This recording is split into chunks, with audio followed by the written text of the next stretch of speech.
Joseph Kony, we're coming for you. I see your true colors shining through. I see your true colors.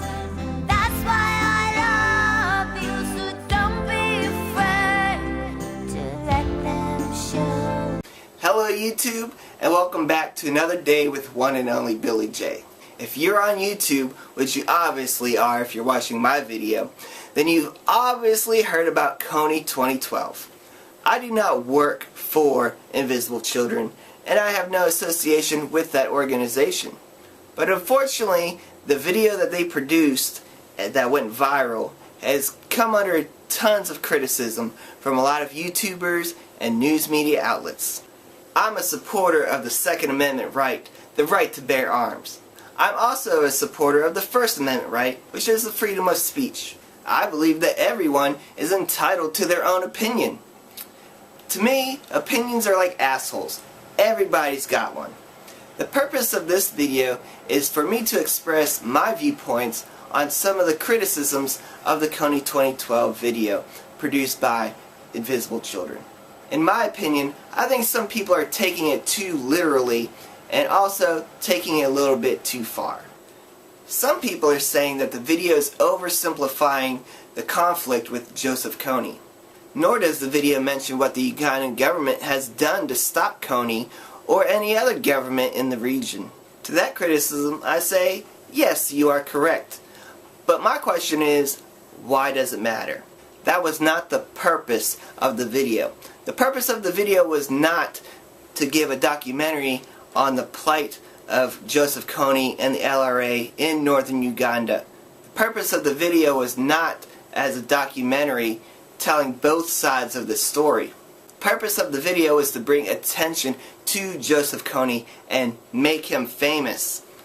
It was to bring attention of the world to the atrocities that he has committed over the past 20 plus years. Yes, critics are right that the Ugandan army has performed some atrocities as well, such as rape and pillaging of people in these camps.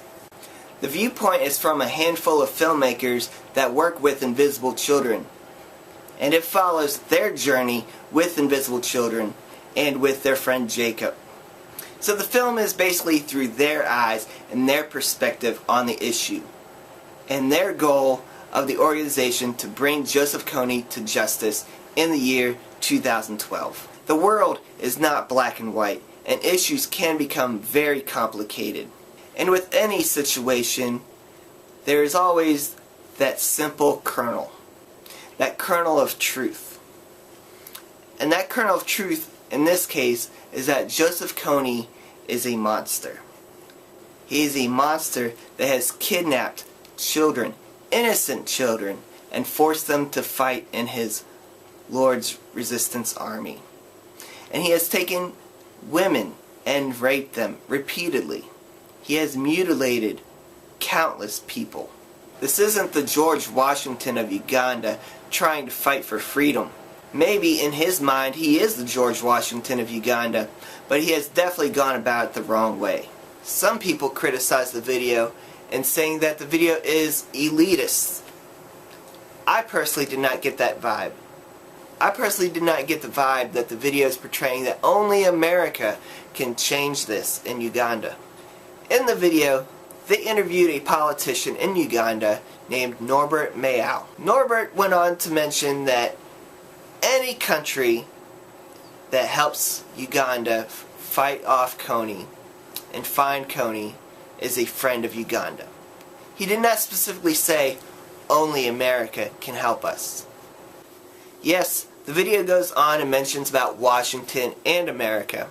However, that is because the filmmakers and the organization is based out of America.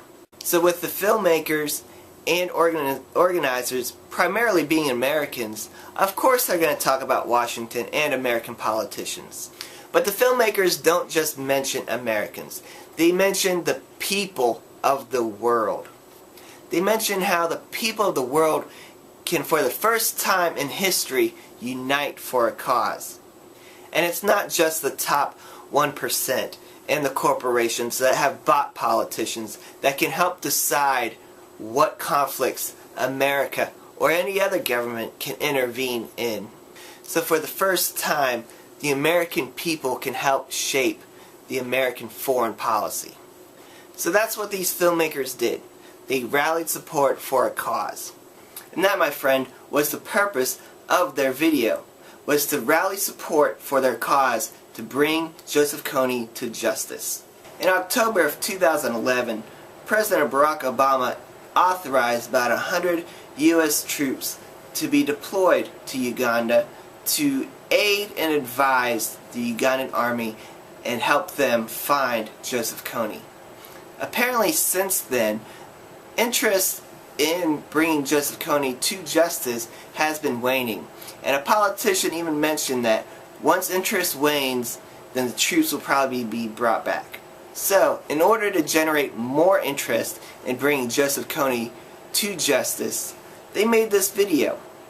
And the video has rocketed with 76+ million views. And they even gave a finite timeline of December 31st, 2012. So it isn't like Invisible Children is trying to drag us into some long-drawn war with no end. Some people criticize the video for not stating simple facts that Joseph Kony is apparently no longer in northern Uganda. And to that criticism, I ask the question, did you even watch the whole video?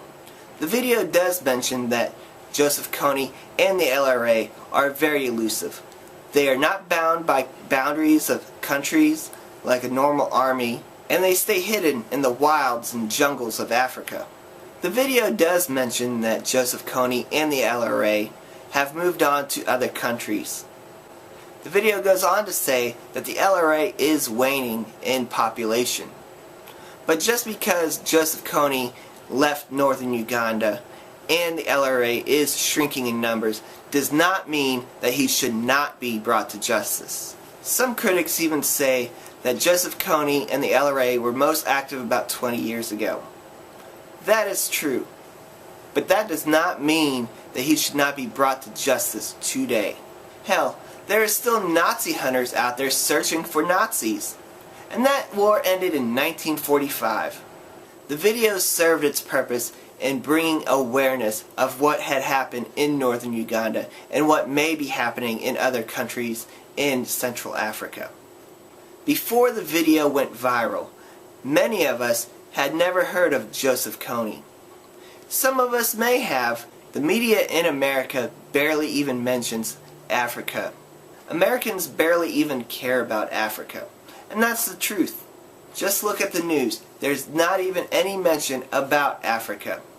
The news cares about what Angelina Jolie wore at the Oscars, who got voted off of American Idol, and how long Kim Kardashian's wedding lasted.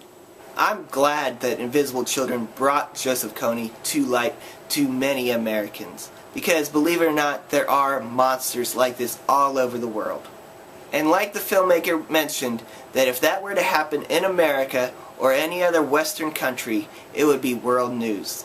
But because it happened in Africa and a third world country, no one else cared about it. I think that the news media, and maybe even America, has their priorities wrong. Instead of invading countries and toppling governments, maybe we should help out some other governments in bringing some of these monsters to justice. Some people criticize the video for not stating facts. Now, the one fact that critics harp on is the fact that the filmmakers mention that Uganda is in Central Africa, when in fact Uganda is considered to be in East Africa. Now, if you know where Uganda is on the map of Africa, and you had no reference as far as what is considered North Africa, East Africa, South Africa, Central Africa, even Western Africa, then one may conclude that it could be considered Central Africa. To me, that is not misleading or anything like that. It is mere perception. Just like in the United States, some people consider Maryland to be part of the North, while a lot of people consider Maryland to be part of the South. It is all on perception. And other critics criticize the fact that the video mentions about the U.S. sending military personnel to aid the Ugandan army. That the video somehow makes it seem that only America can help out Uganda.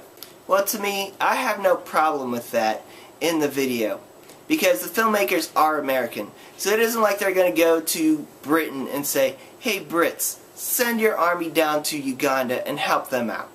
Also, they say that it seems like America is the only country that can help them out.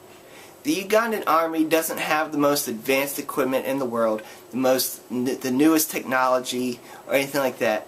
So if the United States wants to send 100 advisors with some equipment and help them train and so that they could find Joseph Kony, then so be it. I personally support the cause, and I hope that Joseph Kony can be brought to justice. So that is all for me this time. So peace, love, unity, respect. Peace out, guys.